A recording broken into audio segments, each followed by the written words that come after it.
I'm here with Joseph Scott Morgan. He's a death investigator, and want to take a look at the autopsy, ladies and gentlemen. I want to show you the autopsy and have Joseph explain to us what it means and what the evidence shows us. And let's begin here. This photo. What does this show us, and what does it tell you? Absolutely, Vinny. The most significant thing that we can see at this level is obviously the area that's been indicated right here.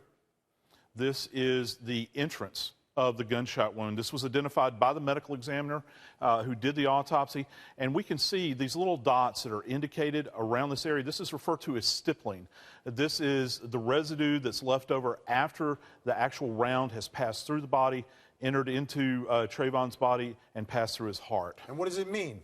Well, what this means, this gives us an indication of range of fire. How far away were these two individuals away from one another when the weapon was discharged? In other words, like I said earlier, relationship. What's the relationship between Zimmerman and Martin? And this is critical to our case. Okay, let's take a look at the, got to go to the next photo here from the autopsy. These are the hands of Trayvon Martin. What, if anything, does this tell you? Okay. Incidental finding over here, scars. We all have these on our body. However, this area right in here, this is what some people have held as being significant. I don't really know. It's a 1/4 by 1/8 inch abrasion. The medical examiner is not very clear as to whether or not this is healing or if it's fresh. But this I do know. This is the only injury that Martin has on either one of his hands. So this would indicate that there's not a lot of defensive posturing that's going on. There's not a lot of contact that's going on that you would see in like a protracted fight. Okay, after reading the autopsy, can you demonstrate for the ladies and gentlemen of the jury how far away and what the relationship was between George Zimmerman and Trayvon Martin at the time of the shooting? Absolutely. I'm going to be Zimmerman. Is that all right? Yeah. Okay. Well, what we believe is that what the police have said is that the back of Zimmerman's clothing was wet when they viewed him. And this is very interesting. It's critical relative to the range of fire. This is one thought. Zimmerman very well may have been on the ground at this point. His weapon is holstered.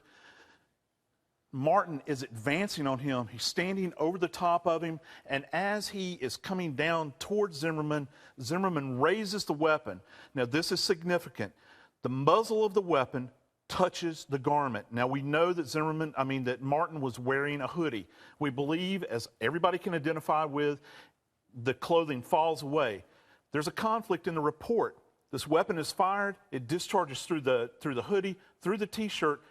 The firearms examiner identifies this as a contact wound. The medical examiner says that the wound to the body was actually an intermediate distance, which means there was distance between the two. What's intermediate? How long is intermediate, we're talking about 2 inches to 12 inches. 2 to 12 inches. Yes, so sir. Contact, you're saying, because the hoodie is hanging off of the body. Absolutely.